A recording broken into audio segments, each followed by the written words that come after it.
Hi hello नमस्कार, मी दीपाली माझ्या नवीन रेसिपीमध्ये तुमचं स्वागत करत आहे। चला तर मी इथे तुम्हाला एकदम सोप्या पद्धतीमध्ये फ्रेंच फ्राईज बघणार आहोत। इथे मी सर्वप्रथम 2 बटाटे साल काढून कट करून घेतलेले आहेत एकदम चौकोनी आकारामध्ये। ते आपल्याला 5 मिनिटे उकळत्या पाण्यामध्ये शिजवायचे आहेत। शिजल्यानंतर इथे तुम्ही पाहू शकता मी एका चाळणीमध्ये ओतलेले आहेत। फ्रेंच फ्राईज थंड होऊ द्या। आता इथे एका पातेल्यामध्ये मी 2 चमचे कॉर्नफ्लॉवर घेतलेला आहे। तुम्ही बिना कॉर्नफ्लॉवरचे पण तळून घेऊ शकता, पण इथे मी दोन्ही प्रकारचे बनवलेले आहेत। इथे अर्धा चमचा लाल मिरची पावडर, तुम्हाला आवडत असेल तर तुम्ही जास्त पण घालू शकता। इथे थोडीशी मी धना पावडर घातलेली आहे अर्धा चमचा आणि 1 चमचा मीठ। इथे आपण थोडंसं पाणी घालून हलवून घेऊया। इथे तुम्ही पहा, या प्रकारे तुम्ही घरच्या घरी फ्रेंच फ्राईज बनवू शकता। या प्रकारे तुम्ही करून घ्या। आता आपल्याला इकडे कढई गरम होण्यासाठी ठेवायची आहे तळण्यासाठी। इथे कढई 5 मिनिटांनी गरम झालेली आहे। आता आपल्याला त्यामध्ये तेल घालून घ्यायचे आहे तळण्यासाठी। आता आपण इथे दोन्ही प्रकारचे तुम्हाला करून दाखवणार आहे। तर इथे मी एका प्लेटमध्ये थोडेसे घेऊन त्यावर कोरडं कॉर्नफ्लॉवर त्यावर घातलेला आहे। आता इथे तेल तापलेलं आहे, त्यामध्ये आपण प्लेटमधले फ्रेंच फ्राईज घालून घेऊया तळण्यासाठी। एकदम कुरकुरीत असे होतात या प्रकारे बनवल्यावर। गॅसची फ्लेम तुम्ही मीडियम ठेवा।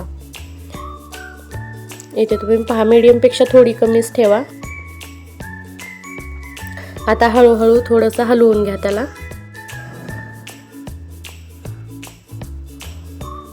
इथे तुम्ही पहा, आपले फ्रेंच फ्राईज चांगल्या प्रकारे तळत आहेत। गॅस फुल करायचा नाही, नाहीतर मऊ पडतात फ्रेंच फ्राईज। इथे 4 ते 5 मिनिटांनंतर हळूहळू कलर येत आहे तळलेला। इथे तुम्ही पहा, आता एकदम छान असे प्रकारचे आपले फ्रेंच फ्राईज तळलेले आहेत। आता आपण झाऱ्याच्या साहाय्याने काढून घेऊया। इथे तुम्ही पहा, मी सर्व प्रकारे घेतलेले आहेत। एकदम कुरकुरीत असे झालेले आहेत। एका प्लेटमध्ये आपण काढून घेऊ। हे टोमॅटो सॉस सोबत तुम्ही खाऊ शकता। आता आपल्याला दुसऱ्या प्रकारचे बघायचे आहेत। इथे तुम्ही पहा, मी एक तुम्हाला फ्रेंच फ्राईज दाखवते।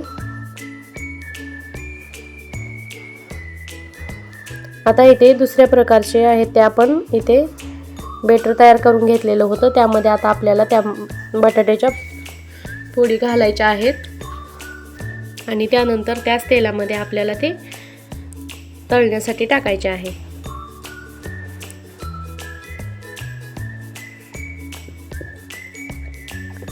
इथे तुम्ही पहा, इथे सर्व प्रकारे मी टाकलेले आहे। अगोदर तुम्ही उलथण्याच्या साहाय्याने हलवून घ्या,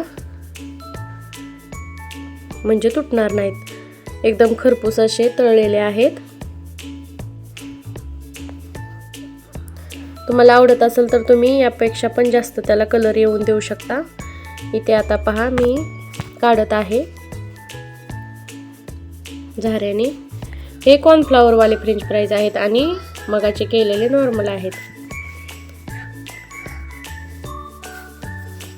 तुम्हाला जे आवडतील ते तुम्ही बनवून पाहू शकता। तुम्हाला रेसिपी आवडली तर नक्की लाईक करा, शेअर करा, सबस्क्राईब करा। आता इथे तुम्ही पहा, आणखी आपले शिल्लक राहिलेले त्यामध्ये तळण्यासाठी घालत आहोत। झाला का थोडा? आता आपल्याला बघा, इथे